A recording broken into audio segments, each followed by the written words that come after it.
कान काटने वाली चुड़ैल। माया एक डॉक्टर है। माया का ट्रांसफर किशनपुर के सरकारी अस्पताल में हो जाता है। शाम के वक्त जब माया गांव में आती है तो देखती है कि गांव के लोग अपने कानों को ढके हुए हैं। कुछ लोग कपड़े से अपने कान को ढके हुए हैं और कुछ लोग हाथों से। बहन, ये सभी लोगों ने अपने कान क्यों ढके हुए हैं? डॉक्टरनी जी, जब आप भी शाम को बाहर निकलें तो अपने कान को ढक लिया करें, नहीं तो कामिनी आपके कान काट ले जाएगी। माया सोच में पड़ जाती है, फिर पूछती है, बहन कौन है ये कामनी? ये लोगों के कान क्यों काटती है? क्या पुलिस कुछ नहीं करती?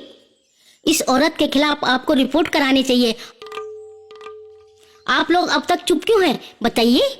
डॉक्टर माया कामिनी के साथ साथ गांव के लोगों को भी भला बुरा कहती है कि वो इस औरत की हरकतों के खिलाफ आवाज ही नहीं उठाते।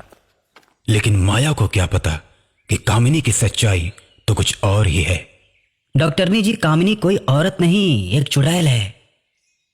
और चुड़ैल पर हमारा कोई बस नहीं चलता। इसलिए कहती हूँ कि आप भी अपने कान को ढक लिया कीजिए।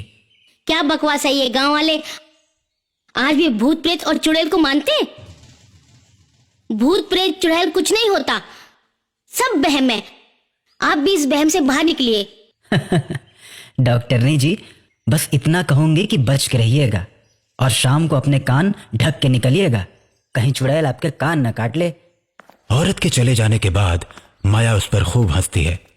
कैसे कैसे लोग हैं, चुड़ैल वो भी शाम के वक्त कान काटने वाली। आज शाम को मैं गांव में निकलती हूँ और देखती हूँ कौन सी चुड़ैल है जो कान काटती है। डॉक्टर माया शाम होने के बाद गांव में निकलती है। सड़क पर कोई भी उसे नजर नहीं आता।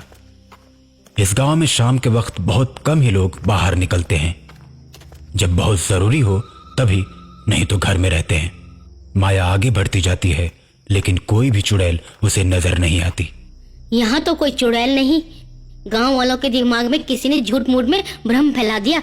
माया इतना सोच रही होती है कि तभी उसे लगता है कि कोई उसके पीछे खड़ा है।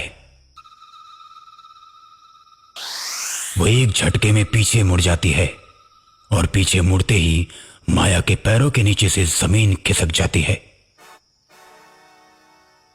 उसके सामने वही कान काटने वाली भयानक चुड़ैल खड़ी रहती है। चुड़ैल के गले में कटे हुए कान लटके रहते हैं। चुड़ैल गुस्से में माया से बोलती है, तू तो बहुत बोल रही थी, मुझे पुलिस से पकड़वाने की बात कर रही थी। लेकिन तुझे नहीं पता कि कोई मेरा कुछ नहीं बिगाड़ सकता। तूने अपने कान नहीं ढके, अब मैं तेरे कान काटूंगी।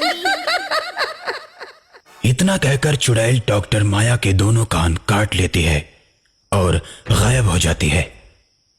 डॉक्टर माया रोती हुई अस्पताल में जाती है जहां नर्स उसकी मरहम पट्टी करती है।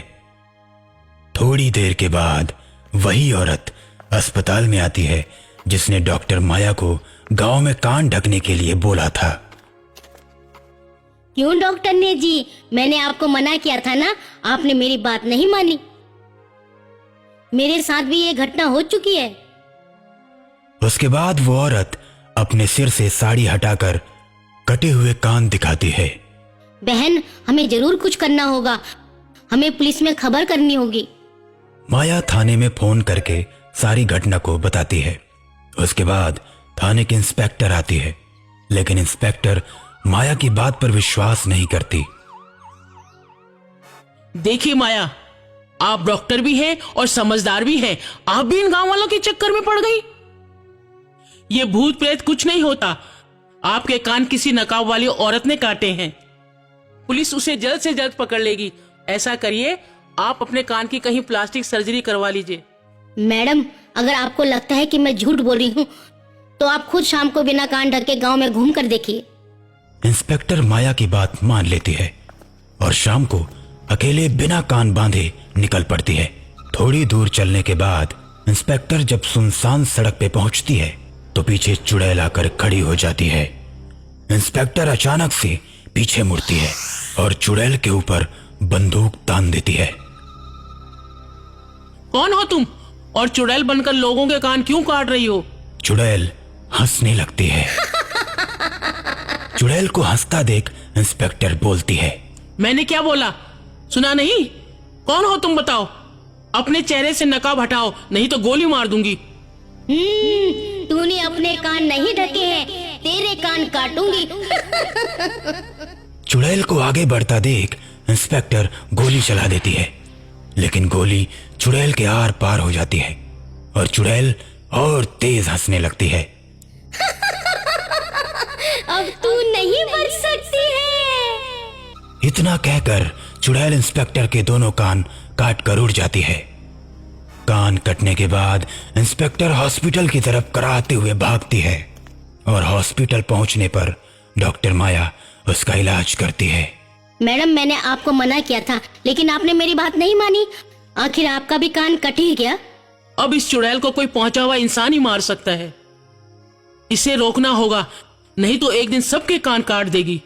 मैडम, मेरी जानकारी में एक बहुत पहुंचे हुए बाबा हैं, मैं उनको बुला लेती हूँ।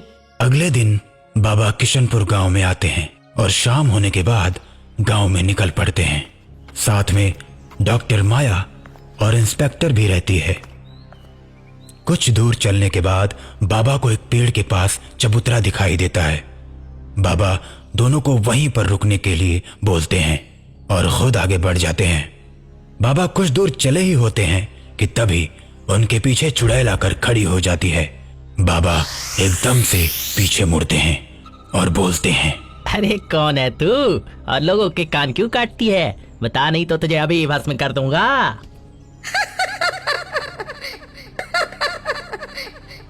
तू मुझसे पूछता है मैं कौन हूँ? अब मैं तेरे कान भी काटूंगी बाबा।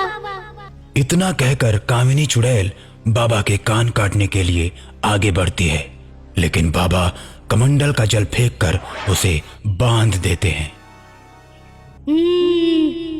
बाबा छोड़ दे मुझे, जाने दे, आजाद कर दे मुझे। अरे छोड़ दूंगा तुझे जाने दूंगा, लेकिन उससे पहले जिसके जिसके कान तूने काटे हैं वो कान लौटा दे। ठीक है, मैं सबके कान वापस लगा देती हूँ। और गांव में जिन जिन लोगों के कान कट चुके थे उन सब के कान वापस आ जाते हैं। उसके बाद बाबा कामिनी चुड़ैल को आजाद कर देते हैं। चुड़ैल किशनपुर गांव छोड़कर हमेशा हमेशा के लिए चली जाती है।